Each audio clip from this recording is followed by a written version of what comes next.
Thank you for joining me for the second episode of Pro Wrestling Booking DIY. This one on the Legion of Doom 2003 and 2005 returns.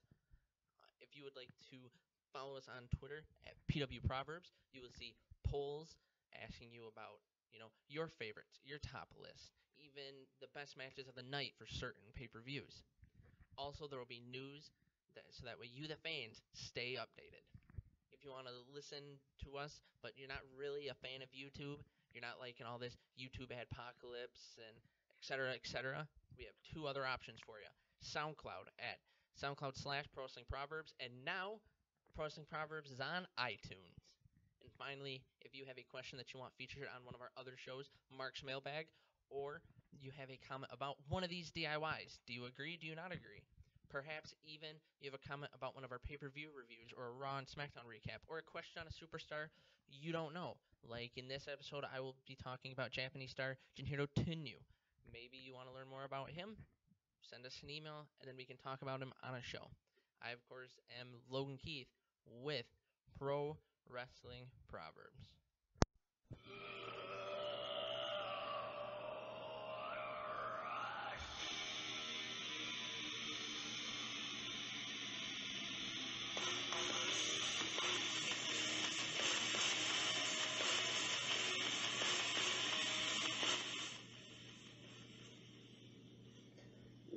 When one thinks of dominating tag teams within the professional wrestling industry, none other come to mind than the Legion of Doom, Road Warrior Hawk, and Road Warrior Animal. They appeared everywhere throughout the 80s and 90s. They faced everybody imaginable. The Fabulous Freebirds, Warlord and Barbarian, Demolition, the Steiner Brothers, the New Age Outlaws, and many, many more. Of course, LOD was one time the AWA and NWA Tag Team Champions, 3-time NWA 6-Man Tag Team Champions, twice with the charismatic American Dream Dusty Rhodes, and once with Junichiro Tenryu. They, of course, also were 2-time WWF Tag Team Champions, 4-time Georgia Championship Wrestling National Tag Team Champions, and the Legion of Doom dominated everywhere they went on the globe. After having an just unmatchable career, they started appearing in the indies starting in 1999. They appeared at shows like Australia's iGeneration Championship Wrestling, Ted DiBiase's Christian wrestling shows, which also had Sting and Shawn Michaels. Not to mention, they appeared in the early days of TNA Wrestling when it was NWA TNA. And the Legion of Doom, no matter where they went, received what is known as a Road Warrior pop, where as soon as the words come from Hawk's mouth, oh, what a rush, the fans jump to their seat because they know, as Jim Ross says, business is about to pick up. Now, with such a historic career, you would think that after 20 plus years, the Legion of Doom would have called it quits. But they attempted to come back in 2003, and then after Hawk's death, Road Warrior Animal tried coming back and redoing the Road Warriors in 2005. I am here on Pro Wrestling Proverbs Booking DIY to explain how these two runs could have went better. The first one, as I said, was in 2003. It began on the May 12th edition of Monday Night Raw as Eric Bischoff came to the ring to confront co-general manager at the time, Stone Cold Steve Austin, and Bischoff said that he is going to raise the bar. At the time, the Raw Tag Team Champions Rob Van Dam and Kane were in the ring, and he said that he had challengers for Kane and Rob Van Dam, and that these challengers were the most iconic team in the industry. The Road Warrior music hit, and the fans went wild. It's a match that you would expect between legends and then the hot champions at the time. The legends got their moves in, Hawk with a devastating neck breaker, each Road Warrior hitting shoulder blocks, but the match ended after Rob Van Dam ducked a Doomsday device, and the champions took advantage of it. As I said, there was a huge pop, and the announcers, Jim Ross and Jerry Lawler, loved calling it. You could just hear it in their voices. But after this one-time appearance, the Road Warriors didn't appear on TV together again. They had a couple house show appearances, but that was it, although they were trying to make their comeback. No comeback would happen for the two, though, on WWE TV, as Michael Hegstrom, or Road Warrior Hawk, died on October 19th, 2003. So not even a year after this appearance, the Road Warriors were officially split up and could no longer team again. This is sad because it brought back at this time there was many tag teams they could have worked with. If they would have stayed on Raw, they of course had Rob Van Dam and Kane. They could have had a match with the Dudley Boys, which would have just added to the list of tag teams that the Road Warriors faced. They could have faced the Un-Americans, Lance Storm and William Regal, who are just two great wrestlers, and I believe that match would have been just very well. It didn't have to be for titles. It could have just been a 2-on-2, and there's a chance it could have stole the show depending on the night. And finally, there was La Resistance. The Road Warriors could have played the American up-and-coming foreign team. Or if they'd been on, there was Team Angle, Haas and Benjamin. The Road Warriors did well working with the Stein brothers and other wrestlers such as Steve Williams, who had the amateur collegiate background. So I have no problem thinking that a Team Angle feud would have went well. The Guerreros, Eddie and Chavo, reminiscent of the Guerreros of old, Mondo, Hector, and Chavo.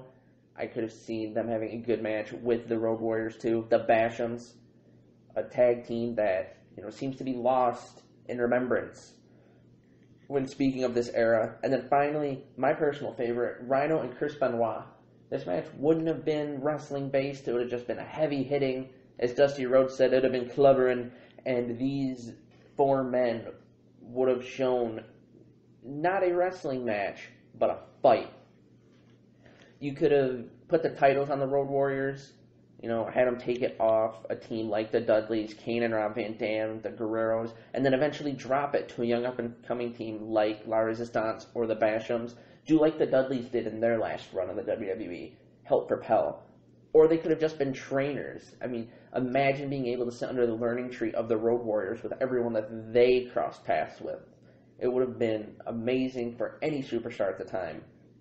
But sadly, as I said, Hawk died on October 19th, and that was the end of this iteration of the Road Warriors. The next time that the Road Warrior theme was heard throughout the WWE was on July 14th, 2005 edition of SmackDown. Heidenreich was being bullied by M&M, the SmackDown Tag Team Champions, and Road Warrior Animal came out to make the save. He chased off Mercury, Melina, and Nitro, who is now John Morrison / Johnny Impact / John Hennigan / Johnny Mundo, and he got on the mic and he said that as he was going around promoting the Road Warrior DVD, signing autographs, talking to the fans, they said that there was punk tag teams who said that they were the best. Well, then Eminem said, "We'll defend the tag titles against the Road Warriors," but Johnny Nitro made the stinging remark that there are no Road Warriors, as Hawk is dead. Heinrich then came up and thanked Animal for saving him, and he said that, "I may not be a Road Warrior, I may not be Hawk, but I'm Heinrich, I'm friend." Well, so Animal picked Heinrich to be his tag team partner, and this new Road Warrior group was formed. Now, they went on to win the Tag Team Championship at the Great American Bash, which I think is fitting as the Road Warriors fought on the very first Great American Bash, so a tribute to the team. And as, before they won the titles, and then as they carried the titles until October 25th, 2005, a 93-day reign, Heinrich slowly started morphing into a Road Warrior, getting the mohawk, getting the shoulder pads, donning face paint. I always found it weird that he kept his old attire, though, the red trunks, boots, knee pads. I thought it would have been a little more fitting if he would have wore Legion of Doom pants, maybe taped his fist or wore gloves, just something instead of just looking like Heidenreich.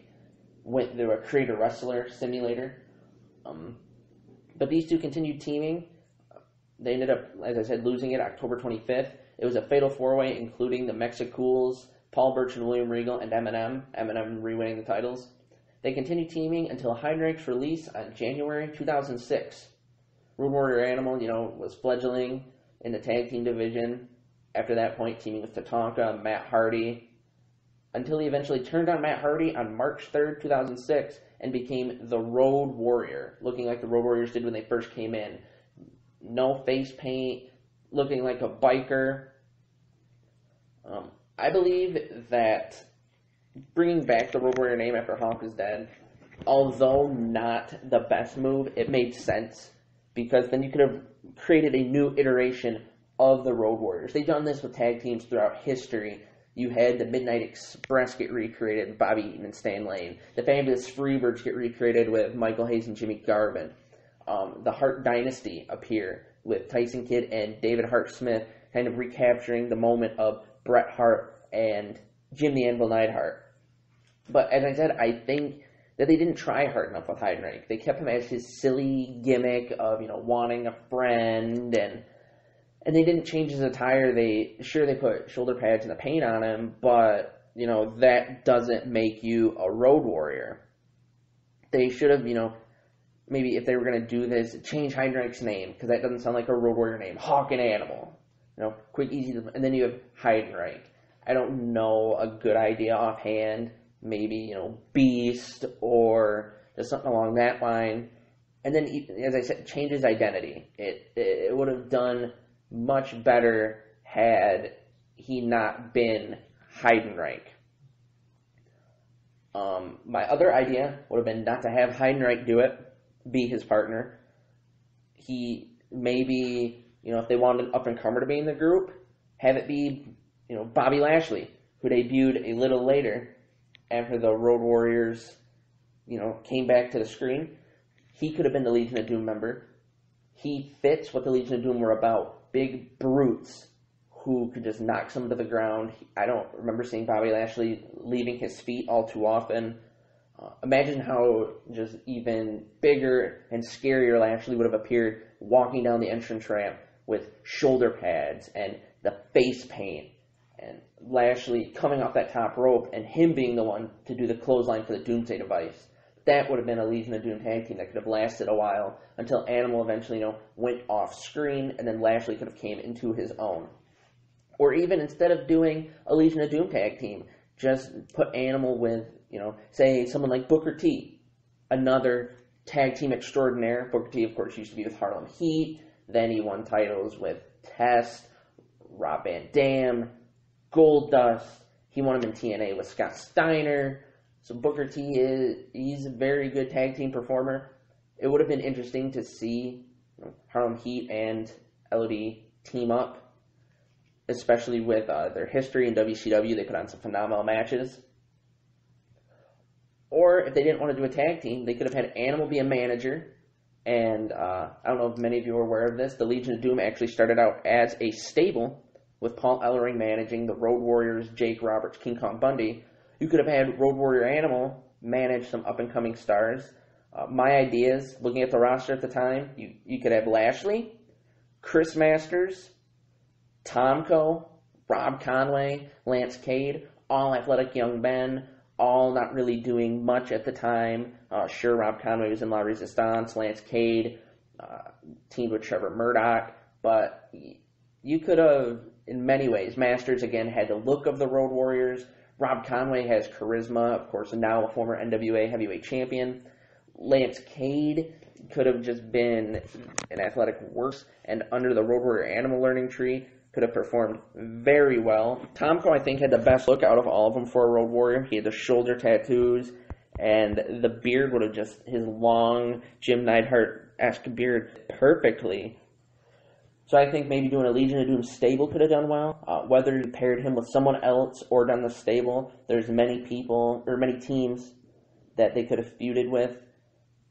And although there were many, none of them really stand out. You needed this Road Warrior team to kind of add an emphasis to the tag division. On SmackDown, there was the Mexicools, of course, Psychosis, Juventud Guerrero, Super Crazy.